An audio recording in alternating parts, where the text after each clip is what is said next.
So hello guys, welcome back to my YouTube channel your tech consumer. Guys मेरा नाम है Rishabh and आप सबका स्वागत है मेरे यूट्यूब चैनल में। और गाइस आप मुझे बताओ कि ये जो नई थोड़ी सेटिंग है, थोड़ा नया टाइप का सेटिंग है, वो कैसा लग रहा है। अगर ठीक लग रहा है तो मुझे कमेंट बॉक्स में ओके लिख के बताना। और गाइस आज का जो टॉपिक है वो थोड़ा सा अलग होने वाला है।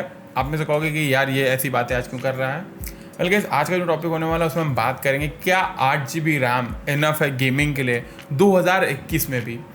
सो गाइस ऐसा है ना कि काफ़ी सारे लोग मुझे अभी भी अप्रोच करते हैं कि बोलते हैं कि यार हम 8 GB रैम में हमारा काम चल जाएगा, और उनको सिर्फ गेम्स वगैरह खेलने, और कुछ आते हैं कि उनको गेम खेलने और प्रोडक्टिविटी करने।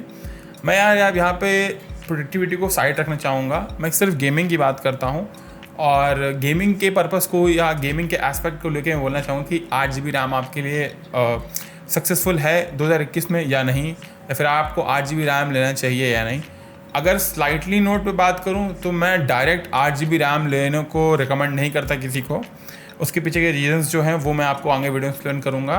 मैं अगर कोई बंदा 8 GB रैम अभी ले रहा है और इन फ्यूचर महीने या 2 महीने बाद वो 8 से 16 GB करने की कोशिश में है तो फिर ठीक है, दैट्स ओके। ये एक कह सकते हैं कि बेस्ट केस सिनेरियो है रैम्स के मामले में कि अब 8 से सीधे 16 GB पे जा सकते हो।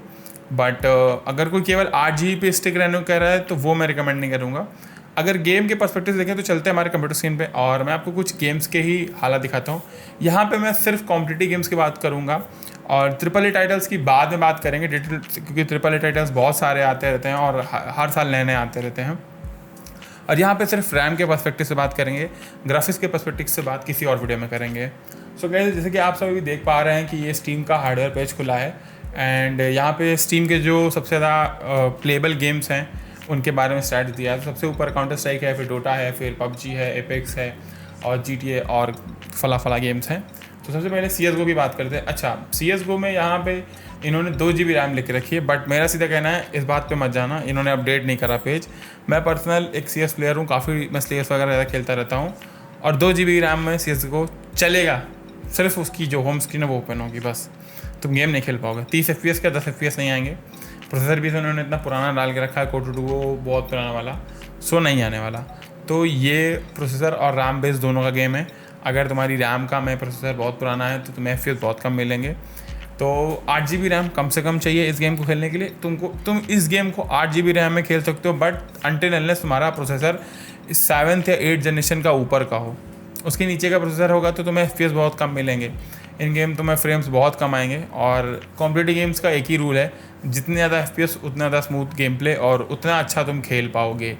तो ये बेसिक सा रूल है। अब अगले गेम की बात करते हैं। ये हमारा डोटा है। मैं डोटा खेलता नहीं हूँ तो डोटा का मुझे ज़्यादा आइडिया नहीं, तो मैं यहाँ के क्या नाम है इसके जो पेज है, सिस्टम रिक्वायरमेंट पेज, उसके हिसाब से बात करूँगा। तो यहाँ पर अगर तुम देख पा रहे हो, इन्होंने बोला है 4 GB की रैम और डुअल कोर या इंटेल AMD।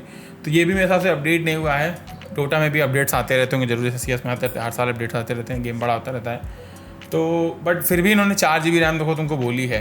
तो अगर तुम्हारे पास 8 GB रैम है तो तुम शायद डोटा को एंजॉय कर पाओ, but not at that good level, तुम अच्छे FPS तुम्हें ना मिले। अब बात है पबजी PC की बात कर रहा है, यहाँ पबजी मोबाइल की बात नहीं कर रहा है, या ना एमुलेटर की बात करो। पबजी PC एक बहुत ज़्यादा डिमांडिंग गेम है, ग्राफिक्स डिमांडिंग गेम है। तो अगर तुम्हारे पास एक अच्छा ग्राफिक्स कार्ड नहीं है तो तुम इस गेम को नहीं खेल सकते हो अच्छे FPS पे। सेम बात आती है रैम की। तो अगर तुम इनके मिनिमम रैम रिक्वायरमेंट से जाओगे तो उन्होंने साफ साफ लिख रखा कि भैया हमको 8 GB की रैम चाहिए, हमें इससे कम रैम में हमारा काम नहीं चलेगा, और रिकमेंडेड में 16 GB रैम लिखी है। तो यहाँ पे इन्होंने अपनी एकदम ईमानदारी बरतते हुए, और 16 GB रैम में आप पबजी खेल सकते हो आराम से, कोई दिक्कत नहीं होगी। आपको 60+ FPS तो मिल जाएंगे। डिपेंड्स कि आपके पास ग्राफिक्स कार्ड कौन सा है और आप गेम के अंदर इन गेम सेटिंग्स कौन सी रख रहे हो। अब बात करते हैं एपेक्स लेजेंड की। एपेक्स लेजेंड में बहुत खेलता हूँ, मैंने कल ही स्ट्रीम करा था एपेक्स लेजेंड्स का, तो शायद आप में से कुछ लोग ज्वाइन भी करा था, देखा होगा। तो एपेक्स लेजेंड वालों ने बोल रखा है 6 GB रैम, तो वही है 8 GB रैम में, बट ये भी एक ग्राफिक्स डिमांडिंग गेम है, तो उसमें भी आपको 8 GB के से ऊपर की रैम देखने को मिलेगी, और रिकमेंडेड में उन्होंने 8 GB बोला है रखा, बट अगर आपके 16 GB है तो तब सही है। अब आते GTA से 10 साल पहले आया था गेम GTA 5, और मतलब 2012-13 में रिलीज़ होता PS4 के लिए।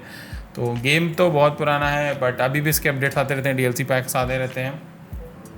और इन्होंने भी रिकमेंडेड में अपने 8 GB रैम लिख रखी है। तो अगर 8 GB से रैम ज़्यादा ही होगी आपकी, क्योंकि बेसिक इन्होंने आपको यहाँ पे OS बता रखा है Windows 7 सबसे लेट, मतलब लास्ट OS, और उसके बाद सबसे लेटेस्ट के लिए विंडोज़ 10 बोल रखा है, तो अगर आपको विंडोज़ 10 है और 8 GB की रैम होगी तो इतना अच्छा नहीं चलेगा, आपको उससे ज़्यादा ही आना पड़ेगा। अब बात करते हैं डेस्टिनी 2 नहीं, डेस्टिनी मेरा भाई खेलता है जो पीछे बैठा है, तो डेस्टिनी भी मेरा खेलता नहीं, बट उसके हिसाब से डेस्टिनी भी एक काफ़ी ग्राफिक्स डिमांडिंग गेम है और साथ साथ उसको भी एक अच्छी रैम चाहिए। और यही आती टॉम क्लैंसी की बात, इन्होंने भी 8 GB रैम लिख के रखी रिकमेंडेड में। तो रिकमेंडेड में बस ये इनका दावा होता है कि आप गेम खेल सकते हो, बट उसको एक अच्छे लेवल पे खेलने के लिए आपको 8 GB रैम से ऊपर जाना चाहिए। तो मैं यहाँ पे ये बोलना चाहूँ कि ये सब थे तुम्हारे जो लेटेस्ट कह सकते हो या कुछ पुराने कॉम्पिटिटिव गेम्स, और ट्रिपल ए टाइटल्स भी तुम्हें अगर अच्छे लेवल पे खेलने हैं जो 2018, 2019, 2017 में ऐसे लॉन्च हुए, तो तुम्हें कम से कम 8 GB रैम कम से कम चाहिए खेलने के लिए उनके। बट ट्रिपल गेम्स में क्या है कि स्टोरी गेम्स होते हैं मोस्ट प्रोबेबली, तो उसमें इतना अगर कहीं पे एफ ड्रॉप होता है तो लोग मैनेज कर लेते हैं। बट अगर अब तुम कॉम्पिटिटिव गेम खेलने हैं और अगर तुम्हारा एफ ड्रॉप होगा तो फिर तुम में गुस्सा आएगी और तो अपना गुस्सा गेम पे निकालोगे, अपने हार्डवेयर पे निकालोगे, हार्डवेयर वगैरह तोड़ दोगे, तो मैं रिकमेंड नहीं करूँगा। सो अभी मेरे हिसाब से शायद काफ़ी सारे लोगों को क्लियर हो गया होगा कि आपको 2021 में गेमिंग करने के लिए या फिर गेम्स खेलने के लिए कितनी रैम चाहिए। तो मैं आपको पर्सनली रिकमेंड करूँगा कि आप जो है एक 16 GB की रैम लो। हाँ, ये भी मैटर करता है कि रैम की फ्रीक्वेंसी क्या है, तो मैं डिस्क्रिप्शन में कुछ अच्छी रैम्स आपके सजेस्ट कर दूंगा। डिस्क्रिप्शन में मैं अमेज़न की लिंक पोस्ट कर दूंगा, तो अगर आप रैम परचेस करने में हो या फिर आपको अपग्रेड करना है रैम के लिए, रैम परचेस करनी है अपग्रेड अपने पीसी को अपग्रेड करने के लिए, या फिर ढूंढ रहे हो, तो नीचे डिस्क्रिप्शन में लिंक में दे रखा है, जाके चेकआउट कर लेना। और यहाँ पे एक बात बोलना चाहूँगा कि कई सारे जो इंटेल के पुराने CPUs हैं या 10th जनरेशन के भी हैं, तो वो सब जो बेसिक मदरबोर्ड के साथ आते हैं, मतलब H61 करके और H560M करके जो मदरबोर्ड आते हैं, तो इनमें केवल 2600 मेगाहर्ट्ज़ तक की रैम सपोर्ट करती है, 3200 मेगाहर्ट्ज़ तक की रैम नहीं सपोर्ट करती। तो अगर आपके पास राइजन का मतलब प्रोसेसर है, AMD का प्रोसेसर है, तो ही फिर आप 3200 या 3600 मेगाहर्ट्ज़ वाली रैम के साथ जाना और देख लेना कि वो आपके 3600 मेगाहर्ट्ज़ वाला आपका मदरबोर्ड सपोर्ट करता है नहीं करता, तो तभी आप वो वाली रैम परचेस करना। वरना फिर आप 2600 या 2400 मेगाहर्ट्ज़ वाली कोई रैम आपको मिले, अगर आपके पास कोई इंटेल का CPU है, तो वो वाली रैम परचेस करना। और उम्मीद है कि आप में से काफ़ी सारे लोगों को ये रैम का कॉन्सेप्ट समझ में आया होगा। अगर आपका कोई ऐसी बकवास बात करता है कि यार मेरा 8 GB 4 GB रैम में काम चल जाएगा, उसे 2 थप्पड़ मारना, उससे बोलना कि ये वाला वीडियो देख और समझ कि 8 GB रैम में तेरा काम नहीं चलेगा 2021 में गेम खेलने के लिए अगर पीसी बना रहे हो।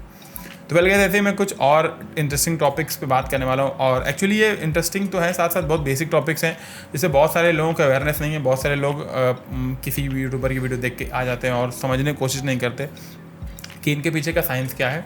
तो आपको समझना पड़ेगा कि ये बेसिक्स किस तरीके से काम कर रहे हैं। अब बहुत सारे लोगों को चीज़ें पता है, बट अभी भी इंडिया में ऐसे बहुत सारे लोग हैं जिनको पीसी बिल्डिंग कम्युनिटी के बारे में बिल्कुल भी आइडिया नहीं है, पीसी बिल्डिंग की कोई नॉलेज नहीं है। तो उन सब के लिए वीडियोज़ थी, और अगर आपको वीडियो अच्छी लगी है तो वीडियो को ज़रूर लाइक कर देना। चैनल पर वैसी बार आए हो तो यार क्या कर रहे हो, चैनल को सब्सक्राइब कर दो, जल्दी से हमारे 1K करा दो यार। और मुझे बस इंतज़ार नहीं हो रहा, एटलीस्ट बर्थडे के पहले तो प्लीज़ करा दो यार 1K मुझे चाहिए फटाफट, तो 1K करा दो। और गाइज़ मेरे को बताओ कि अगर आपको कोई डाउट है रैम से रिलेटेड या फिर आप कोई और टॉपिक पे वीडियो चाहते हो तो मेरे कमेंट सेक्शन में ज़रूर लिखना। साथ साथ इस वीडियो को अपने दोस्तों से शेयर कर देना, और मैं मिलता हूँ आपको एक और नए वीडियो में। तब तक के लिए tata bye bye, take care and I will see you in the next one. Till then, piece.